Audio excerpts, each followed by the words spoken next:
Audit.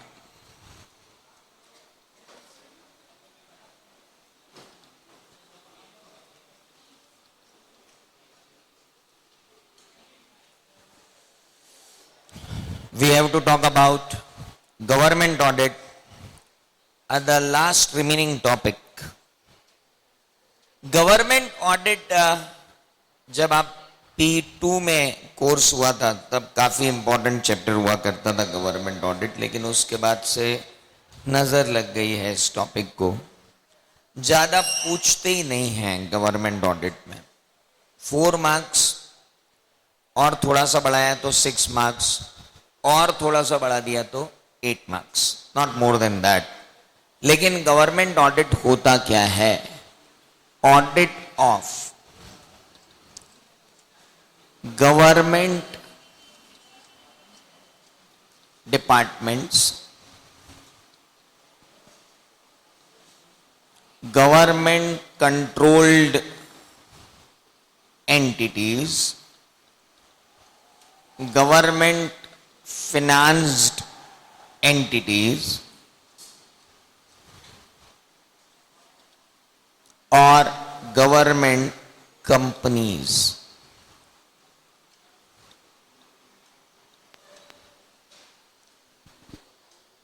जब भी auditor को अपॉइंट किया जाता है कि उसे ऑडिट ऑफ गवर्नमेंट डिपार्टमेंट करना है या गवर्नमेंट के कंट्रोल्ड एंटिटीज का ऑडिट करना है या गवर्नमेंट ने जिनको सब्सटेंशियली फाइनेंस किया है उन एंटिटीज का ऑडिट करना है या गवर्नमेंट कंपनीज का ऑडिट करना है, तो हम कहते हैं कि वो ऑडिट क्या कहलाता है? Government audit. इसमें गवर्नमेंट एजेंसीज भी आ जाती हैं।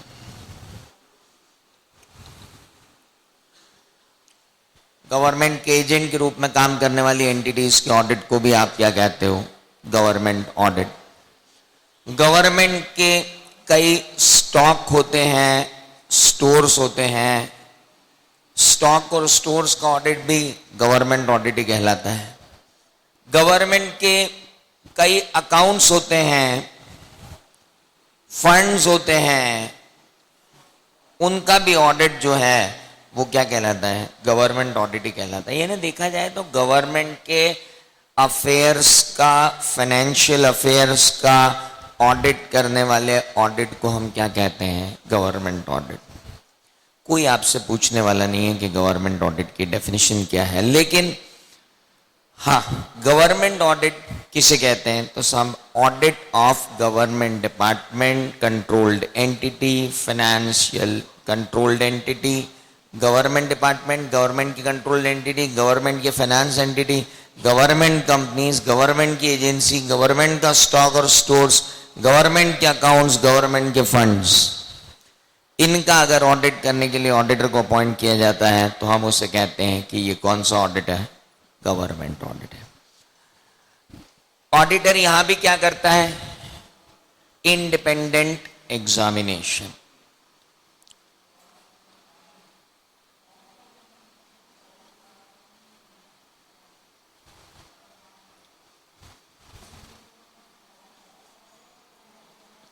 और इंडिपेंडेंट एग्जामिनेशन करने के बाद क्या करता है? ओपिनियन देता है इन रिपोर्ट के फॉर्म में ओपिनियन देता है। तो देखा जाए तो government audit is not different from audit, it is just entity wise difference. बाकी तो इंडिपेंडेंट एग्जामिनेशन करते हैं। क्या गवर्नमेंट ऑडिट करते समय स्टैंडर्ड ऑन ऑडिटिंग फॉलो नहीं करना पड़ेगा? करना पड़ेगा ना।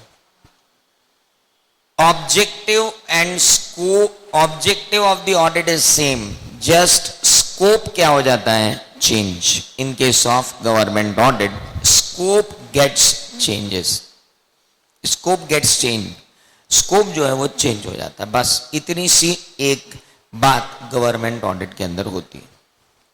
अब बात आती है कि गवर्नमेंट ऑडिट करने की जिम्मेदारी किसकी होती है? तो साहब हमारे पास एक अथॉरिटी है जिसको गवर्नमेंट ऑडिट करने की जिम्मेदारी सौंपी गई है, और वो है comptroller and auditor general of India.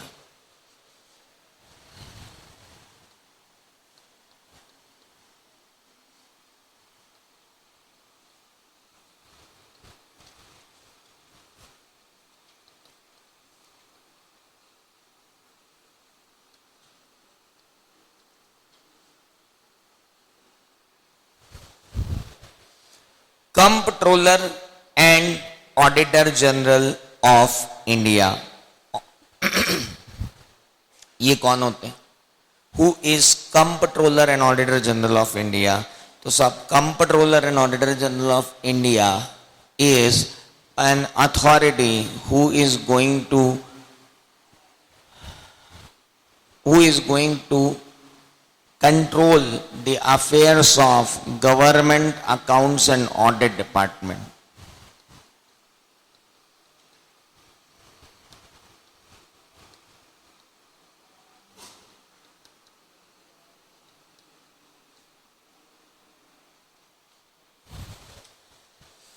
C&AG, Government Accounts and Audit Department is there.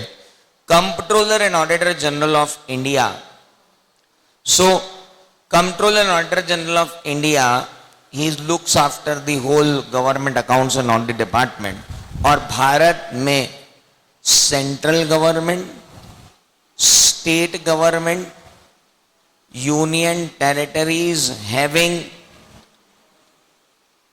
Legislative assembly, इन सब के डिपार्टमेंट्स के, इन सब के, मैंने बताया ना इसमें कितनी चीजें होती हैं, इनके डिपार्टमेंट होते हैं, इनकी कंट्रोल्ड एंटिटीज होती हैं, इनके फाइनेंस्ड एंटिटीज होती हैं, इनकी एजेंसीज होती हैं, इनके फंड्स होते हैं, इनके स्टॉक होते हैं, इन सब के ऑडिट करने की जिम्मेदारी किसकी होती है? C&AG की।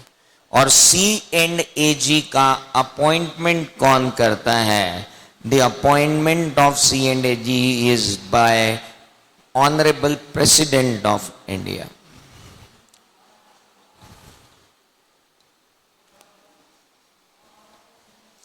Honorable President of India will going to appoint the auditor. C&AG. C&AG को अपॉइंट कौन करेंगे? Honorable President of India. वही जाकर अपॉइंट करेंगे, किस? वही अपॉइंट करते हैं C&AG को। क्यों केंद्र सरकार या राज्य सरकार अपॉइंट नहीं कर सकती? क्योंकि उनके तो अकाउंट्स का ऑडिट ही होना है, वो कहां से अपॉइंट करेंगे? तो बहुत क्लियर है, तो उनके अपॉइंटमेंट की तो कोई चांस ही नहीं है। अपॉइंटमेंट कौन करेगा? Appointment will be done by president of India. जो ओहदा होता है, इनका जो पद होता है, इट इज इक्वल टू जज ऑफ ऑनरेबल सुप्रीम कोर्ट, सर्वोच्च न्यायालय के न्यायाधीश के बराबर इनका दर्जा होता है। इनकी सैलरी जो होती है, it is also equal to जज ऑफ ऑनरेबल सुप्रीम कोर्ट। इन्हें अपॉइंट किया जाता है, और अगर इन्हें रिमूव किया जाना हो इनकी पोस्ट से, तो बोथ हाउस ऑफ पार्लियामेंट में 2/3 मेजॉरिटी चाहिए। लोकसभा और राज्यसभा में जब तक 2/3 मेजॉरिटी ना हो, इन्हें आप हटा नहीं सकते। He is known as comptroller and auditor general of India. Appointment कौन करेंगे? President of India. रैंकिंग किसके बराबर रहेगी? The ranking is equal to retired judge of honorable supreme court. और रिमूवल जो होगा वो कैसे होगा? तो both house of parliament 2/3 majority से रिमूव करेंगे, तब जाकर के क्या होगा? Removal. Then only the removal will be there. इतनी इंडिपेंडेंस इनके पास है। आप देखेंगे आपकी बुक में लिखा है कि इनके पावर्स और ड्यूटीज के लिए एक सेपरेट एक्ट बना है. A separate act is there, that is C&AG special powers and duties act 1971. मिला या नहीं? अंडरलाइन करो.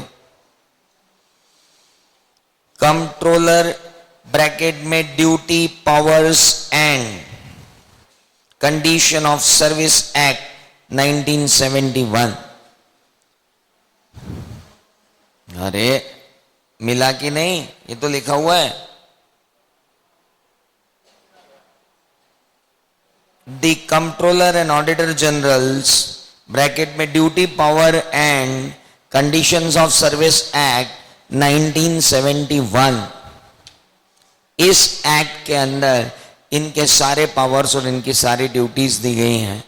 और एक बात है, कुछ स्पेशल सर्कमस्टांसेस में अगर C&AG को और पावर्स की जरूरत होगी, he can ask for the power from president of India. Central government से पावर नहीं मिलते सर, जिसने अपॉइंटमेंट किया उसी से पावर मिलेंगे. You can get power from president of India. आप एडिशनल पावर लेना चाहते हैं, आप एडिशनल पावर ले लीजिए प्रेसिडेंट ऑफ इंडिया. 4 नंबर में अगर आपको पूछा जाए C&AG, write short note on controller and auditor general of India. आपका क्वेश्चन तैयार है कि controller and auditor general of India कौन होते हैं. अगली बात, what are the duties of C&AG. ये क्वेश्चन लगातार पूछा जाता रहा है. What are the duties of C&AG नवंबर 2012 में 10 मार्क्स में आ गया था. Duties of controller and auditor general of India क्या होती हैं? तो rarest of the rare situation में इसमें से भी क्वेश्चन आते हैं, पर अब जैसे ही आया 10 मार्क्स का question. What are the duties of C&AG.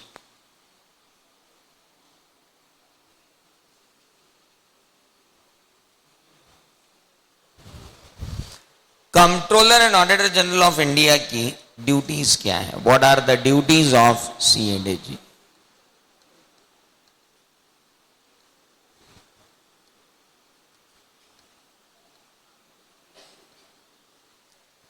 सबसे पहली ड्यूटी अगर आप देखोगे controller and auditor general of India की, the first duty is to audit and report.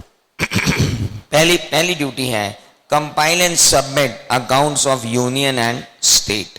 तो आइए जरा पहली ड्यूटी पे चलते हैं. Compile and submit accounts of union and state.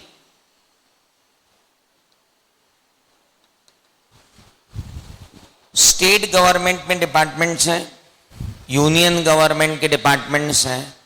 We have state government departments, we have union government departments. अब चलो अपन स्टेट गवर्नमेंट डिपार्टमेंट को ले लें तो Indian postal department, central government का डिपार्टमेंट. अब पोस्टल डिपार्टमेंट के भी तो फाइनेंशियल स्टेटमेंट बनते होंगे. पहले वो पोस्ट ऑफिस लेवल पे बनते होंगे, फिर वो ब्लॉक लेवल पर कंसोलिडेट होते होंगे, फिर ब्लॉक लेवल से कंसोलिडेट होके डिस्ट्रिक्ट लेवल पे आते होंगे कंसोलिडेट होते हुए, फिर डिस्ट्रिक्ट लेवल से डिविजनल लेवल पे कंसोलिडेट होते होंगे, फिर डिविजनल लेवल से स्टेट लेवल पे कंसोलिडेट होते होंगे, और फिर स्टेट लेवल से सेंट्रल लेवल पर कंसोलिडेट होते होंगे.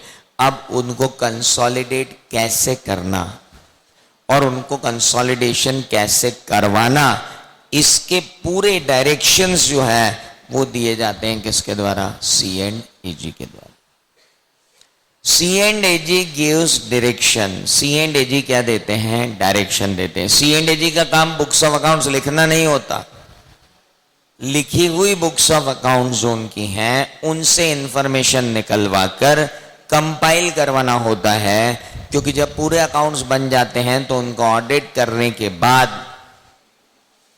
ऑडिट करवाने के बाद ऑडिट रिपोर्ट सबमिट करनी पड़ती है किसको? C&AG को। तो पहले तो क्या करवाते हैं वो? कंपाइल, और उसके बाद करवाते हैं उसका ऑडिट। तो पहली ड्यूटी क्या हुई? Compile and submit account of union and state. Union और स्टेट के अकाउंट्स को कंपाइल करके सबमिट करना। अच्छा किसको सबमिट करना? यूनियन गवर्नमेंट के अकाउंट्स को कंपाइल करके प्रेसिडेंट को सबमिट करेंगे, स्टेट गवर्नमेंट के अकाउंट्स को कंपाइल करके राज्यपाल गवर्नर को सबमिट किया जाएगा, और अगर union territory having legislative assembly हुई तो that should be handed over to administrator of that union territory having legislative assembly. ये काम पहला जो होता है वो किसका होता है? C&AG की ड्यूटी होती है। दूसरी ड्यूटी C&AG की आती है, and that is general provision relating to audit. C&AG की ड्यूटी है to audit and report all expenses from consolidated fund of India. तो दूसरी ड्यूटी है general duties relating to audit.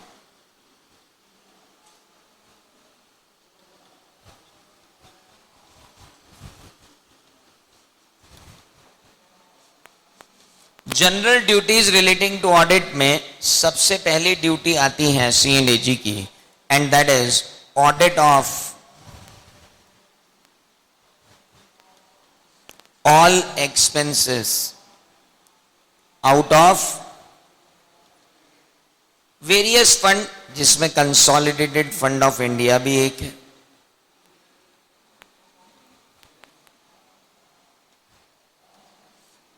देखो ऐसा है, कंसोलिडेटेड फंड ऑफ इंडिया का concept क्या है? बड़ा सिंपल है। ऐसा है कि आपको मालूम है कि सारी राज्य सरकारें कमाती हैं, और हर राज्य सरकार को अपनी कमाई का कुछ हिस्सा केंद्र सरकार को देना होता है, और केंद्र सरकार के पास एक कॉमन पूल होता है। उस कॉमन पूल को क्या कहते हैं? Consolidated fund. इस कंसोलिडेटेड फंड में से,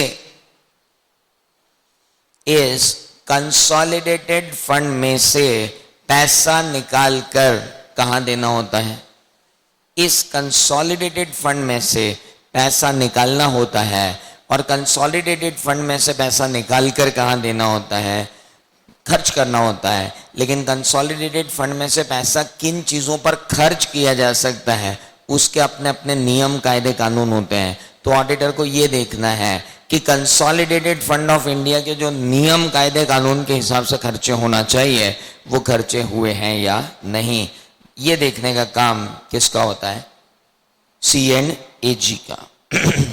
second, audit and report all the transaction of union and state relating to contingency fund. एक फंड हुआ कौन सा? Consolidated fund.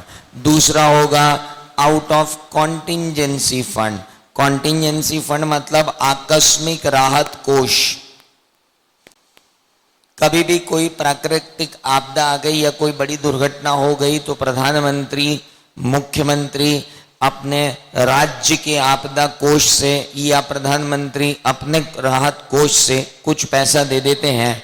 तो वो कॉन्टिजेंसी फंड्स किन पर्पस के लिए यूज हुआ वो देखने का काम भी C&AG का ही होता है। इसके अलावा ऑडिट और रिपोर्ट करना है audit and report on trading और मैन्युफैक्चरिंग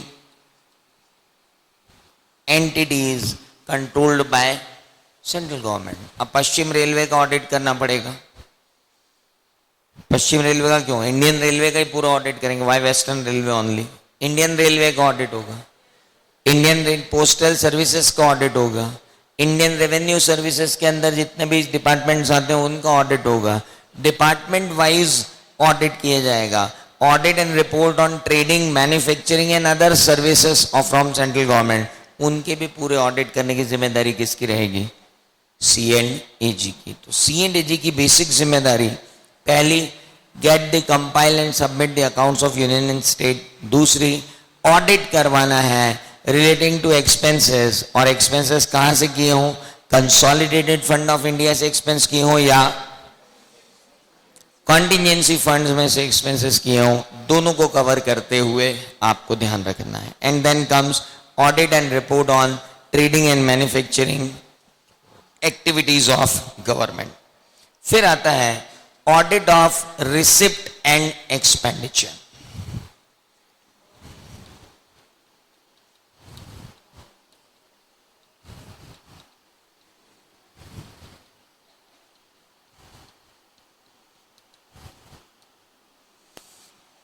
जितने भी गवर्नमेंट डिपार्टमेंट हैं वहां पर रेवेन्यू का कलेक्शन होता है।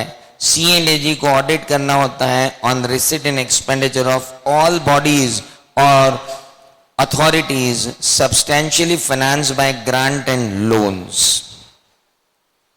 देखो, ऐसी एंटिटीज जो ग्रांट्स एंड लोन्स से सब्सटेंशियली फाइनेंस्ड हैं, जैसे government colleges, government hospitals, hello, जो भी गवर्नमेंट हॉस्पिटल हैं, गवर्नमेंट स्कूल हैं, गवर्नमेंट कॉलेजेस हैं, ये सब्सटेंशियली फाइनेंस्ड हैं किससे? गवर्नमेंट से। तो इनके एक्सपेंडिचर और इनकम का ऑडिट करना होता है, तो that is called audit of receipt and expenditure of government activities. वहां पर जो भी गवर्नमेंट से सब्सटेंशियली फाइनेंस्ड ऑर्गेनाइजेशन है उनका ऑडिट करने की जिम्मेदारी भी सी एंड ए जी की होती है। सी एंड ए जी की जिम्मेदारी में एक और जिम्मेदारी होती है audit of grants and loans. C and A G ये भी देखते हैं कि गवर्नमेंट ने सब्सिडी या ग्रांट दी है तो कुछ शर्तों पे दी होगी।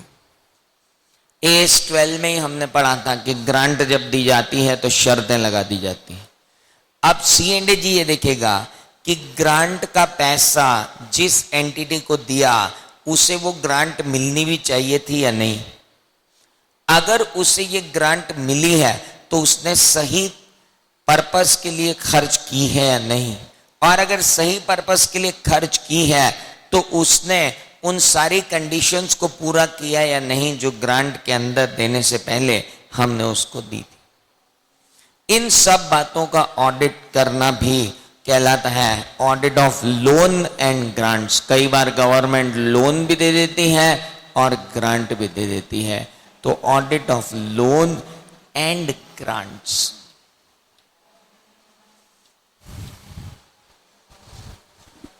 जब गवर्नमेंट पब्लिक यूटिलिटीज बनाती हैं, या मैं कहूं अभी पहले एक और चीज ले लेते हैं, audit of receipts of union and state.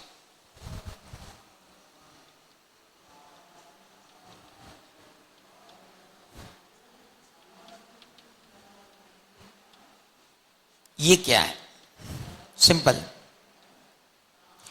एक यूनियन गवर्नमेंट की मैक्सिमम कमाई कहां से होगी? डायरेक्ट टैक्सेस और इनडायरेक्ट टैक्सेस। स्टेट गवर्नमेंट की कमाई कहां से होगी? स्टेट लेवल के जो भी टैक्सेस हैं उनसे। तो इन लोगों ने अपने अपने इनकम का प्रॉपर कलेक्शन किया भी है या नहीं? रिफंड दिए हैं तो प्रॉपर रिफंड दिए हैं, टैक्स वसूला है तो प्रॉपर टैक्स वसूला है, इनकम पूरी अच्छे तरीके से रिकॉग्नाइज्ड है या नहीं है, ये देखने का काम भी किसका होगा? सी एंड ए जी का। Audit of receipt of union and state. फिर स्टेट गवर्नमेंट को अपनी टोटल रिसीट्स का कुछ पोर्शन किसको देना पड़ेगा? सेंट्रल गवर्नमेंट को। तो वो पोर्शन सेंट्रल गवर्नमेंट को जो पहुंचना था वो प्रॉपरली पहुंचाया गया है या नहीं, ये भी देखने का काम किसका होता है? सी एंड ए जी का। Hello, that also belong to C and A G. तो सी एंड ए जी का काम audit of receipt of union और स्टेट भी देखना होता है। अब यूनियन गवर्नमेंट के अपने डिपार्टमेंट होते हैं पब्लिक यूटिलिटी के लिए। हेलो, अब आप बड़े बड़े डैम बना रहे हो, बड़े बड़े पावर प्रोजेक्ट्स लेके आ रहे हो, बड़े बड़े पब्लिक प्रोजेक्ट लेके आ रहे हो तो आपका स्टॉक और स्टोर्स तो होगा ही ना, तो उस स्टॉक और स्टोर्स को ऑडिट करने की जिम्मेदारी भी किसकी होगी? सीएनएजी की। तो सीएनएजी की अगली जिम्मेदारी क्या हो जाती है? Audit of stock and stores.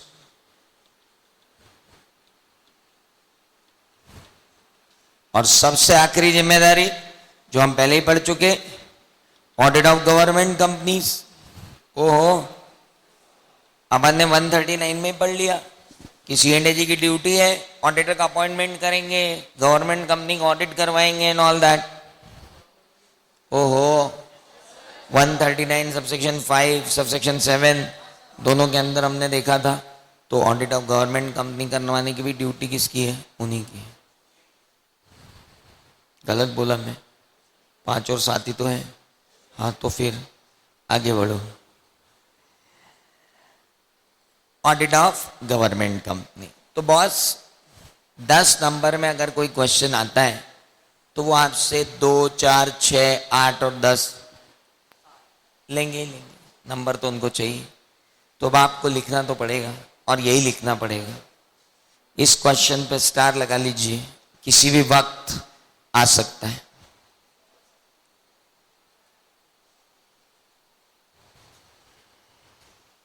Now what are the powers of C and A G? ये भी एक पेट क्वेश्चन है जो कभी भी पूछा जा सकता है। लास्ट एग्जाम में 4 नंबर में आ गया था, नवंबर 2014 में। पावर्स ऑफ सीएनएजी क्या होते हैं? What are the various powers of controller and auditor general of India? चलो, तुमने मेरे साथ ऑडिटर के राइट्स पढ़े थे। हेलो, अब मैं उन्हीं राइट्स को वापस यहां पे दोहराता हूं, लेकिन थोड़े डिफरेंस के साथ। वहां पर हमें under the company audit, auditor को क्या था? राइट। क्या राइट था ऑडिटर को? ऑडिटर हैड अ राइट कि वो right to access books of accounts कर सकता था ऑल द टाइम्स, है ना। इंक्वायर इंफॉर्मेशन कर सकता था एम्प्लॉयज और ऑफिसर्स से, है ना। बस बस अभी तक नहीं रुको, बस अभी तक। सीएनएजी को पावर है कि किसी भी गवर्नमेंट डिपार्टमेंट से रिलेटेड रिकॉर्ड्स वो कहीं भी बुलवा सकते हैं। ऑडिटर के पास तो राइट होता था कि वो वहां जाके देख सकता था। ये तो महा ऑडिटर है, इनके पास क्या राइट है? ये अकाउंट्स कहीं भी इंडिया में बुलवा सकते हैं। ये एम्प्लॉयज को कहीं भी इंडिया में बुलवा के उससे स्पष्टीकरण मांग सकते हैं। इनके पास राइट होता है कि गवर्नमेंट ऑडिटर का अपॉइंटमेंट करें। इनके पास राइट होता है, right to visit the government offices at any time. इनके पास राइट होता है कि गवर्नमेंट ऑडिटर ने अगर ऑडिट रिपोर्ट दी है तो उस पर उसे वापस कहें कि कुछ और ऑडिट करो, या अगर चाहें तो एक स्पेशली एक ऑडिटर को उसकी जगह अपॉइंट करके सप्लीमेंट्री ऑडिट करवा लें। अरे ये राइट वहीं पढ़ लिए थे अपन ने, कौन सी नई बात था। तो ये इनके क्या है? राइट्स। 4 नंबर में आते हैं, जल्दी से पढ़ के खत्म कर दो।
हाँ जी,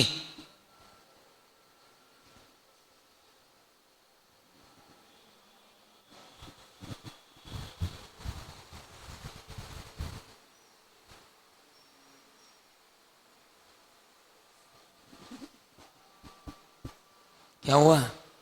तुम तो ऐसे पढ़ रहे हो जैसे 15-20 राइट और डाल दिए उन्होंने। वही है ना, कोई नए राइट तो नहीं मिले? सप्लीमेंट्री ऑडिट करवाने के राइट्स एंड ऑल दैट।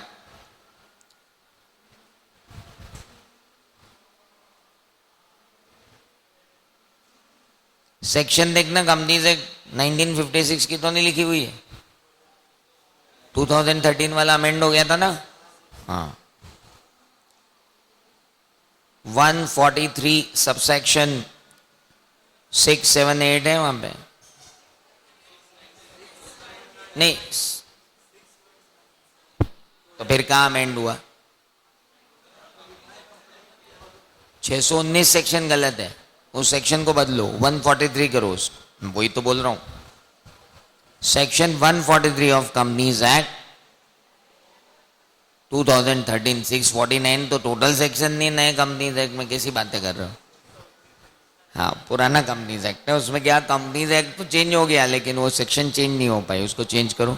143 के अंदर ही सारे राइट्स और ड्यूटीज दिए, वहीं गवर्नमेंट ऑडिटर के बारे में भी बात की गई है पूरी। चलिए आगे बढ़ते हैं। अब इन सब का बाप क्वेश्चन, एक्सपेंडिचर ऑडिट या ऑडिट ऑफ गवर्नमेंट एक्सपेंडिचर, आने को आतुर बैठा है। क्वेश्चन 4 से 6 से 8 नंबर का भी आ सकता है, और कभी कभी हद कर देते हैं तो 12 नंबर में भी पूछ लेते हैं। एक्सपेंडिचर ऑडिट, नॉर्मल एंटरप्राइज का ऑडिट करोगे और गवर्नमेंट एंटरप्राइज का ऑडिट करोगे, उसमें बेसिक अंतर ही आपको मिलेगा under the expenditure audit.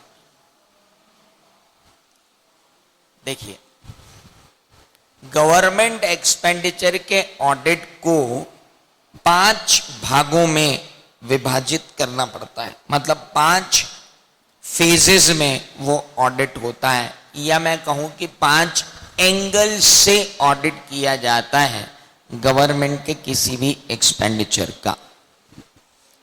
Government ने अगर कोई एक्सपेंडिचर किया है तो पहला क्वेश्चन ऑडिटर पूछता है कि क्या ये रूल्स एंड ऑर्डर्स के अकॉर्डिंगली है। दूसरा क्वेश्चन ऑडिटर पूछता है whether it is within the provision of funds.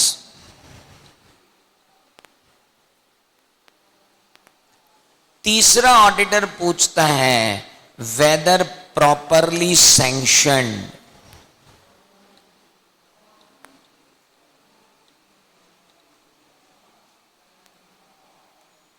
चौथा ऑडिटर पूछता है whether propriety had been exercised.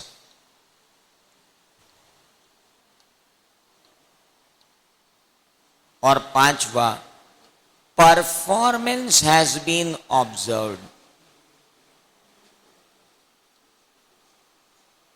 Evaluated.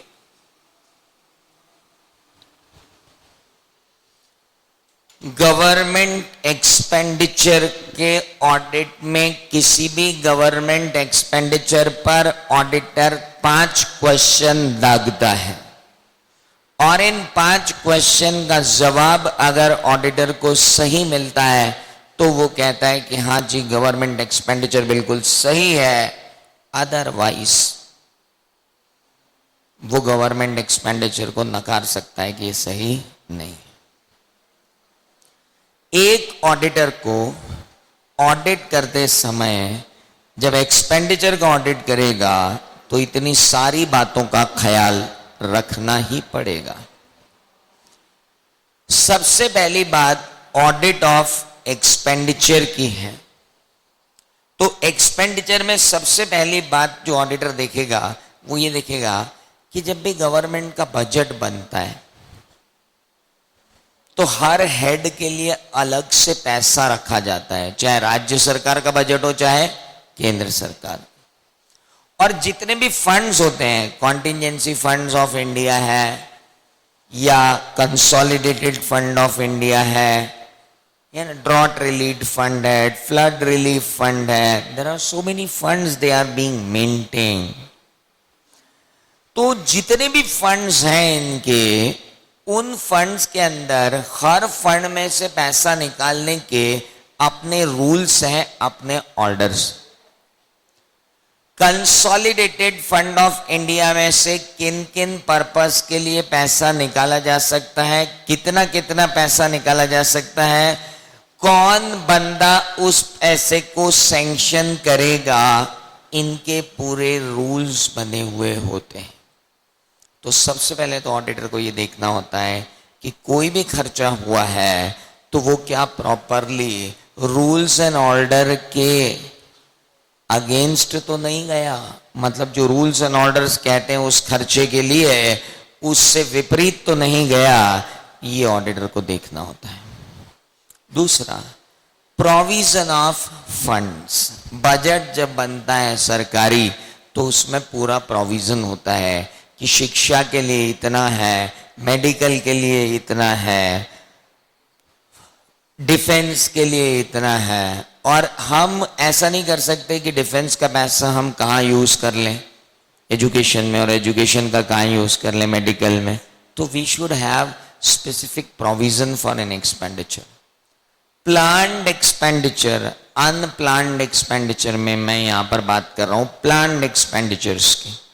Planned expenditures जो हैं उनका प्रोविजन होता है, और वो प्रोविजन ऑफ फंड का ऑडिटर ऑडिट करता है कि जो भी खर्चा किया गया है वो प्रोविजन ऑफ फंड उसका था भी या नहीं था। ऑल टुगेदर डिफरेंट है expenditure audit of a normal entity and expenditure audit of a government entity. Government entity में सबसे पहले आपको देखना पड़ रहा है रूल्स एंड ऑर्डर, फिर आप देख रहे हो प्रोविजन ऑफ फंड था कि नहीं, उसके बाद सैंक्शन करने के पावर किसके पास थे।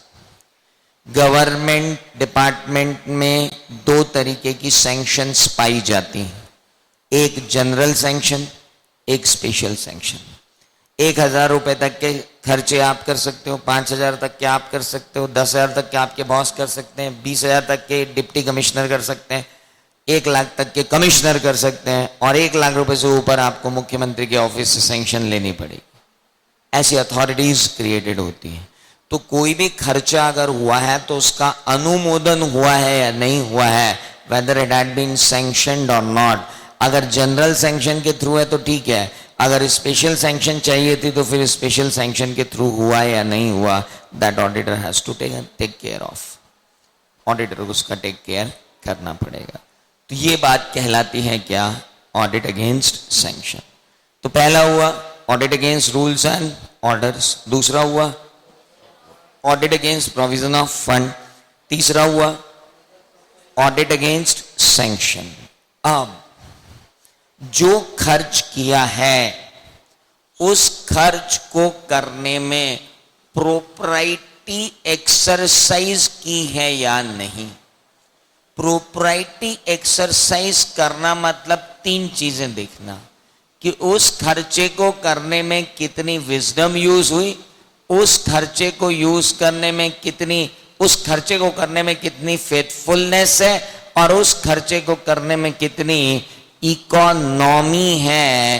तीनों बातें आपको देखनी पड़ती हैं, कितनी विजडम है, कितनी फेथफुलनेस है, और कितनी इकोनॉमी। कभी भी हमने नॉर्मल ऑडिट करते समय ये नहीं देखा। नाटा एकेडमी ने अगर बस के रनिंग एक्सपेंसेस का खर्चा डाल दिया तो ऑडिटर आकर सिर्फ डीजल का बिल मांगेगा। हेलो, वो ये नहीं बोलेगा कितने फेरे लगाते हो, बस क्यों ले रखी है, बस हायर ही कर लेते, खुद की क्यों पाल रखी है, ड्राइवरों पे इतना खर्चा हो रहा है, इससे तो बाहर वाली ले लेते।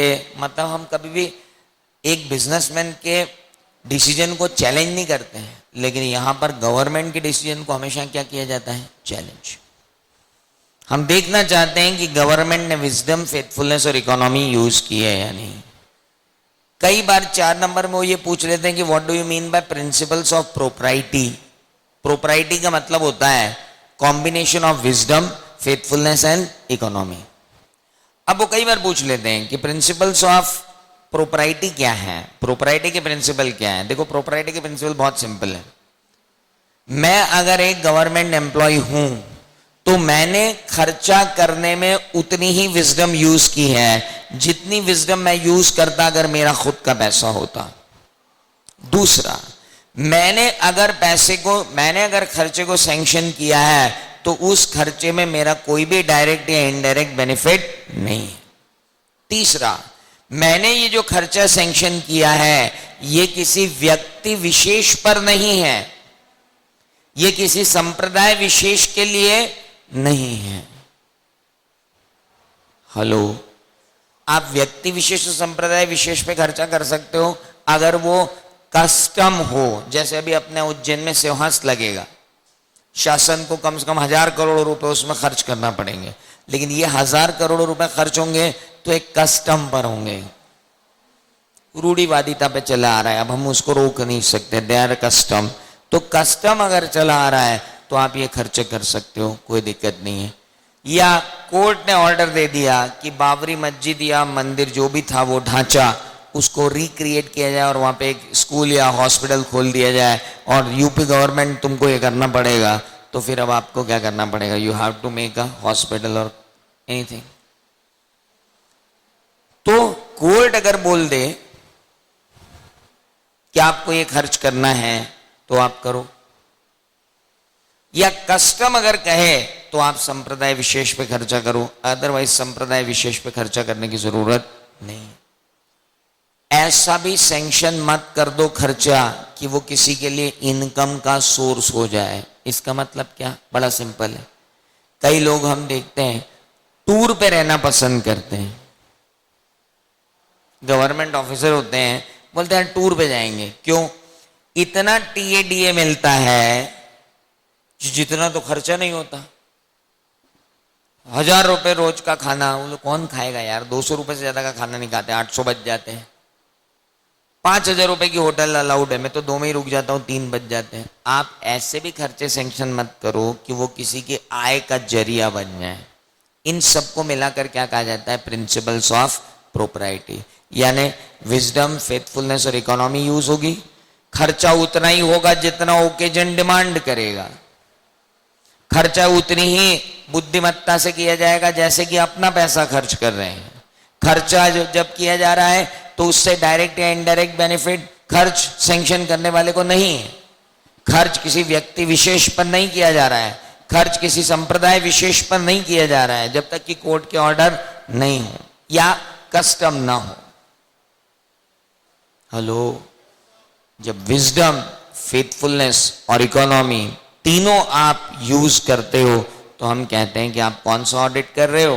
Propriety audit. कई बार 4 नंबर में अकेला ही आ जाता है, what do you mean by propriety audit? तब आपको लिखना पड़ता है कि propriety audit is an audit of expenditure under the government company. और उसमें कितनी चीजें चेक होती हैं? विजडम, फेथफुलनेस और इकोनॉमी, और साथ में प्रिंसिपल्स ऑफ प्रोपराइटी लिखने को भी आ सकते हैं। इसके बाद क्वेश्चन आता है आखिरी, परफॉर्मेंस ऑडिट। ये क्या होता है? बड़ा सिंपल है साहब। परफॉर्मेंस ऑडिट का मतलब होता है कि जब गवर्नमेंट किसी लॉन्ग टर्म परियोजना पे काम करती है, बड़े बड़े प्रोजेक्ट्स पे काम करती है, जैसे बांध बनाना है। एक हमारे मध्य प्रदेश की बड़ी महत्वाकांक्षी परियोजना थी क्षिप्रा नर्मदा संगम, करवाया भी गया, अभी क्या हाल है मालूम नहीं उसके, कितना संगम सक्सेसफुल है। तो जब ऐसी परियोजनाएं बड़ी बड़ी लाई जाती हैं तो ऑडिटर ये देखता है कि इन परियोजनाओं में, इन प्रोजेक्ट्स के अंदर इफिशियंसी, इकोनॉमी और इफेक्टिवनेस ऑब्जर्व की गई या नहीं।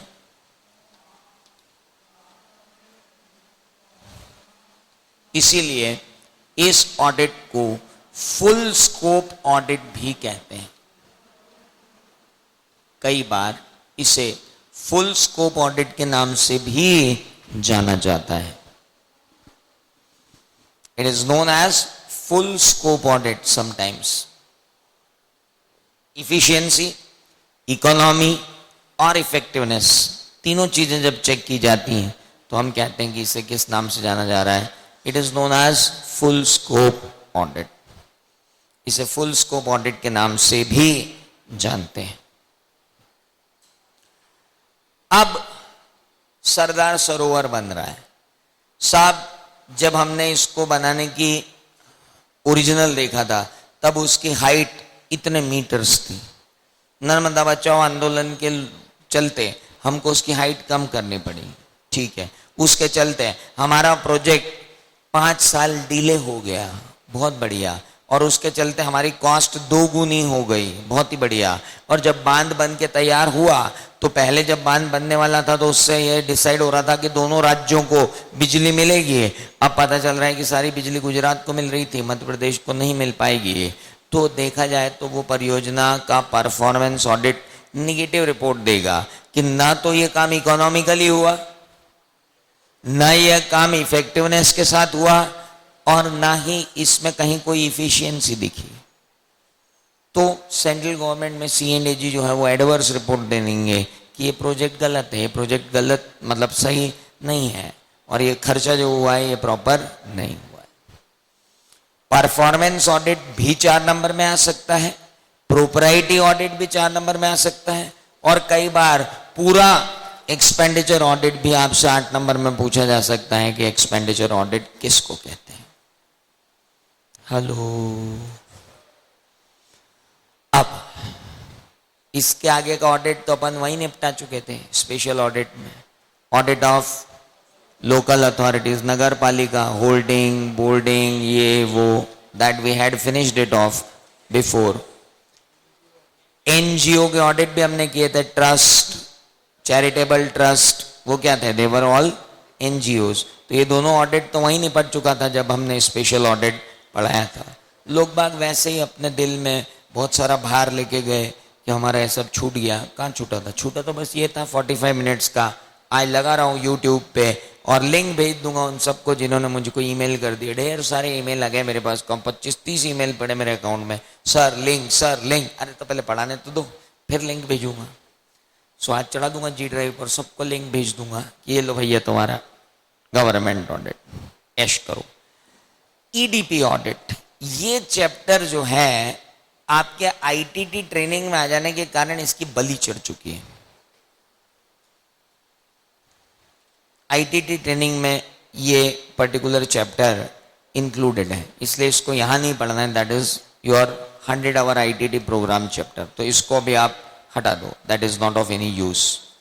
अब हमको जो करना है वो करना है राइटिंग प्रैक्टिस ढेर सारी। और एक आखिरी जो आपका कंपनी ऑडिट के अंदर आखिरी पोर्शन था तरुण महाजन सर वाला, deposit, memorandum and article of association, investment, आखिरी चैप्टर कंपनी ऑडिट का लास्ट, सबसे लास्ट में, दैट इज देयर।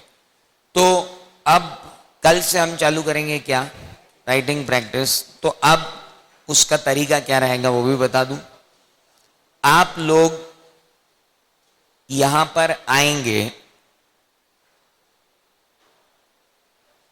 3 बजे, नहीं 3:30 बजे, 3:30 बजे आप यहां आएंगे। मैं आपको एक पेपर दूंगा, 3:30 से 4:30 आप वो पेपर लिखेंगे, और 4:30 बजे के बाद मैं आपसे पेपर लेकर उस पेपर में बताऊंगा कि आपकी गलतियां कहाँ हैं। और पेपर मतलब कौन सा पेपर होगा? क्वेश्चन इसी के रहेंगे। मैं खुद आपको बोलूंगा कि सिलेक्ट करवाऊंगा कि ये क्वेश्चन आपको लिखना है। 3:30 पर you have to write this question. आपको एक पेपर मिल जाएगा, लेकिन वो पेपर आपको बिना देखे लिखना है। पेपर इसी में से होगा, आए हुए क्वेश्चन में से ही होगा, लेकिन गलती कहाँ होती है वो भी सीखना जरूरी है कि गलती कहाँ हो रही है। उसमें मैं प्रैक्टिकल क्वेश्चन दूंगा आपको कंपनी ऑडिट के एंड अदर, तो वो क्वेश्चन में गलतियाँ कहाँ हो रही हैं वो मैं आपको बताऊंगा। तो you have to come at 3:30 and you have to go at 5:15, 5:15 तक आप मेरे साथ रहोगे। या मैं एक काम करूं कि आपको पहले क्वेश्चन दे दूं, आप घर पे लिखो और सीधे 4:30 पे यहाँ आओ। वो नहीं हो पाएगा। यहीं एग्जाम कंडीशन में क्वेश्चन लिखोगे तो काम होगा, अदरवाइज नहीं। आप कल सब लोग आओ, सब लोग देखो कि आपकी कहाँ गलती होती है लिखने में, ताकि हमने इतना सब पढ़ लिया पूरा ऑडिट, अब कहीं ऐसा नहीं हो जाए कि हम आखिरी में कहीं धोखा खा जाए। इसलिए कल टॉपिक वाइज कर लें। चलो, तो कल के टॉपिक हैं, वाउचिंग वेरिफिकेशन तो नहीं करूंगा, वो कोई टॉपिक नहीं होते। हाँ, वो कोई टॉपिक नहीं। कल एक काम करते हैं, कंपनी ऑडिट ले लेते हैं, प्रैक्टिकल क्वेश्चन। कंपनी ऑडिट पर केस स्टडीज पूछूंगा मैं कल, कम से कम 6 केस स्टडीज आपको लिखना पड़ेंगे। कल आप पूरा कंपनी ऑडिट पढ़ के आएंगे। हेलो, कल आप लोग भी पूरा कंपनी ऑडिट पढ़ के आएंगे, आप लोगों को भी केस स्टडी मिलेगी, आप लोगों को भी जवाब देना है, और आप लोग भी मेरे आंसर जो मैं इवेल्युएट करूंगा वो इवेल्युएशन करना है। समझ में आया? गुड। आप मतलब वीडियो सेंटर में बैठे हुए लोग, आपकी बैच खत्म नहीं हुई, आपको भी यह काम करना है। नाउ, जो लोग जी ड्राइव पे हैं उनको मैं भेज रहा हूं पेपर ईमेल पे। आप वो ईमेल पे जो पेपर आ रहे हैं उनको सॉल्व कीजिए, और हो सके तो मुझे स्कैन कॉपी भेजिए, मैं देखता हूं कि आपकी कहाँ गलती हो रही है। I show. चलिए, तो अब मिलेंगे अपन कल। आप कितने बजे आ रहे हो? 3:30। 3:30 से 4:30 आप लिखोगे, और 4:30 से 5:30 में आपकी गलतियां बताऊंगा कि गलतियां कहाँ हैं। सिर्फ वही लोग आए जिनको लिखना है, वो लोग नहीं आए जो आराम से सोना चाहते हैं।